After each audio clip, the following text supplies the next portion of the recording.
মানুষ মেরে মেরে মিরপুর 10 নম্বরে ম্যানহোলের মধ্যে ফেলে দিচ্ছে, আমরা নিজেরা দেখছি। এর প্রথম কাজ ছিল সচিবালয় ভালোভাবে ঢালাওভাবে। সনাতন ধর্ম কি বলে? হিন্দু ধর্ম বলে যাকে যার মতো ধর্ম পালন করতে, জয় শ্রীরাম এবং গেরুয়া ড্রেস পরে যে এজেন্ডাটা বাস্তবায়ন করতে, তারা মূলত আমরা জানি তারা হচ্ছে পুরো হিন্দুত্ববাদ, পুরো সবটা বিষয় নিয়েও কাজ করছে। সেটা হচ্ছে উনি ছিল নব্য মুসলিম। আসসালামু আলাইকুম ভাইয়া। ওয়ালাইকুম আসসালাম। ভাই আপনার নামটা? আমার নাম শেখ তারেক জামিল তাজ। আজকের যে আপনাদের আন্দোলন বা আজকের যে আপনাদের সমাবেশ ছিল, এটার উদ্দেশ্যটা এবং কারণটা আমাদের জানা। আমাদের মূলত সমাবেশটা ছিল, আমাদের গতকাল চট্টগ্রামে দেখলেন আমাদের একজন ভাইকে একদম মব জাস্টিসের মাধ্যমে আর কি মেরে ফেলা হলো। কিছুদিন আগে এই মব জাস্টিসের সেম প্রতিফলন আমরা ঢাকা বিশ্ববিদ্যালয়ে একজন শিক্ষার্থীর সাথে দেখেছিলাম। তখন দোষ হয়েছিল মূলত বৈষম্যবিরোধী ছাত্র আন্দোলনের সাথে জড়িত যারা বর্তমান ক্যাম্পাসে সরব, তাদের একটা দোষ হয়েছিল।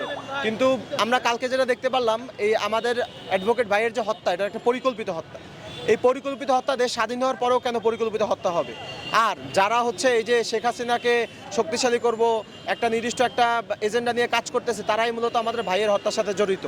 আমরা চাই আমাদের ভাই কিভাবে হত্যা হলো, কিভাবে তার গলায় হাত দেওয়া হলো, কিভাবে তাকে পিষে মেরে ফেলা হলো, এটা সঠিক একটা বিচার চাই। উনি তো স্বাধীন বাংলাদেশের নাগরিক, উনি চেয়েছিল, উনি আগেই ওনার একটা ফেসবুক পোস্ট দেখলে আপনারা বুঝতে পারবেন, উনি আগেই বলেছিল যে ইসকন একটি জঙ্গি সংগঠন। উনি কেন বলেছিল ওনার কথার পরিধি, এবং উনি একই সাথে আর একটা বিষয় নিয়েও কাজ করছে, সেটা হচ্ছে উনি ছিল নব্য মুসলিম। উনি নতুনভাবে মুসলিম হয়েছে, এই কারণে তাদের উপর তা একটা আলাদা রকম একটা ক্ষোভ ছিল তার আগে থেকেই। এই সেম কারণে হচ্ছে তাকে এই হত্যাকাণ্ডটা ঘটানো হয়েছে, এবং আমরা এটার যৌক্তিক বিচার চাই। এবং আমরা একটা জানাজাও আজকে দুপুরে আদায় করেছি সবাই। তো আমরা চাই আমাদের এর পরবর্তীতে বৈষম্যবিরোধী ছাত্র আন্দোলনে থাকা অবস্থায়, আমরা যেহেতু দেশ থেকে স্বৈরাচার 16 বছর স্বৈরাচার আমরা দমন করেছি, পরবর্তীতে আমরা চাই না দ্বিতীয় কোনো স্বৈরাচার ফিরে আসুক। প্রশ্ন আছে, সেটা হচ্ছে বর্তমান যে ইসকন আছে তারা বলছে যে চিন্ময়ানের ভক্তদের যে কর্মকাণ্ড, তার সাথে ইসকনের কোনো সামঞ্জস্যতা নেই, তারা হাত ধোয়ার চেষ্টা করছে। এই কাজটাকে আপনারা কিভাবে দেখছেন এবং আপনারা কি বলবেন এর পরিণতিতে? ইসকনকে নিয়ে মূলত আমাদের সনাতন ধর্মীয় যে ভাইয়েরা আছে, তাদের একটা বক্তব্য হচ্ছে ইসকন মূলত একটা উস্কানিমূলক সংগঠন, যারা সবসময় ধর্মীয় সম্প্রীতি নিয়ে উস্কানি দেয়।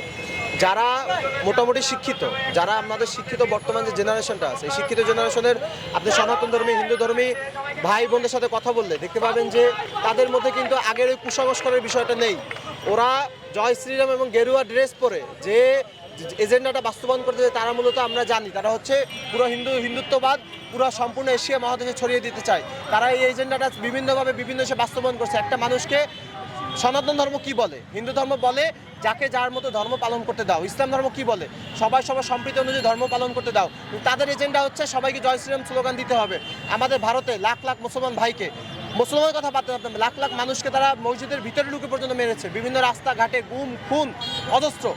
এই বিরুদ্ধে যেহেতু ইসকন কোনো আওয়াজ ভারতে তুলে নাই, এখানে সামান্য রকমের একটা ধর্মীয় দাঙ্গা, যেটা ধর্মীয় দাঙ্গা ছিল পরিকল্পিত। আওয়ামী লীগের পরিকল্পিত যে দেশ যদি কোনোভাবে শেখ হাসিনা সরকার পতন হয়, তাহলে আওয়ামী লীগ মূলত কী করবে? আওয়ামী লীগ প্রথমত হিন্দুদের মন্দিরে হামলা করবে, বিভিন্ন জায়গা দখল করবে। এগুলো হচ্ছে আওয়ামী লীগের পরিকল্পিত, এবং তারা এটাই করেছে।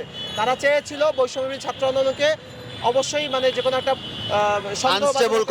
আনস্টেবল করার জন্য, কিন্তু সেটা তারা সফল হয় নাই। কারণ দেখেছেন আমাদের কিভাবে প্রতিটা জায়গায় ঘুরে ঘুরে আমরা মন্দির পাহারা দিচ্ছি। আমরা রাতের পর রাত আমরা মন্দিরের সামনে ছিলাম, যাতে কেউ একটা অগ্নিসংযোগ না করতে পারে, যাতে ওটা সমস্যা না করতে পারে। কিন্তু তারা তবুও সেম কাজটা আবার করতেছে। আপনি দেখতে পেয়েছেন চট্টগ্রামে যখন ইসকন পুনরায় যখন এই যে ভাইয়ের হত্যার পর আবার একটা মিছিল নামাইলো, সবার সামনে ছিল যুবলীগের একজন সভাপতি চট্টগ্রামের।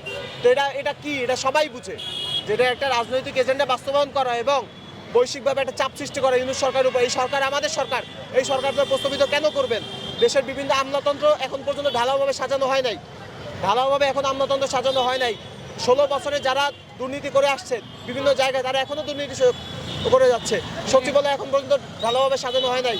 আমাদের প্রথম কাজ ছিল সচিবালয় ঢালাওভাবে সাজানো। প্রতিটা সচিব যদি নিজ নিজ জায়গা থেকে ঠিকঠাকভাবে যদি অ্যাকশন নেয়, তাহলে আর এই বর্তমানে এই সমস্যা ছিল না। ধর্মীয় সম্প্রীতিতে বর্তমান 2024 সাল, দেশ কতটা আপডেট, মানুষের হাতের মুঠোয় পৃথিবী নিয়ে ঘুরে, কেন ধর্মীয় দাঙ্গা লাগবে? এখন কি সবাই সেই জেনারেশনে পড়ে আছে? তো এটা আপনার বুঝতে হবে, এটা আওয়ামী লীগের পরিকল্পিত একটা বাস্তবায়ন, এবং দেশের সম্প্রীতি নষ্টের লক্ষ্যে বৈষম্যবিরোধী ছাত্র আন্দোলনকে প্রস্তাবিত করার লক্ষ্যে তাদের সম্পূর্ণ চক্রান্ত। একটা মানুষ একটা কথা বলতো, মানুষের বাকস্বাধীনতা ছিল না। এটা মূলত 16 বছর ছিল হাসিনা সরকারের বাকশাল কায়েম করা। এই বাকশাল কায়েম করছে শেষ গত 16 বছর।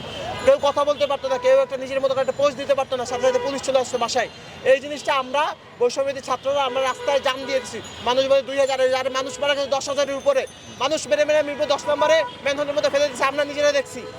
আমার ভাইয়েরা মারা গেছে, কষ্ট আমরা যেটা বুঝি, আমাদের ভাইয়েরা এখন পর্যন্ত বিচার পর্যন্ত হয় নাই। কারা মারছে তারা সবাই সেফ এক্সিট। বাংলাদেশে সেফ এক্সিটের মতো খারাপ জিনিস আর নাই।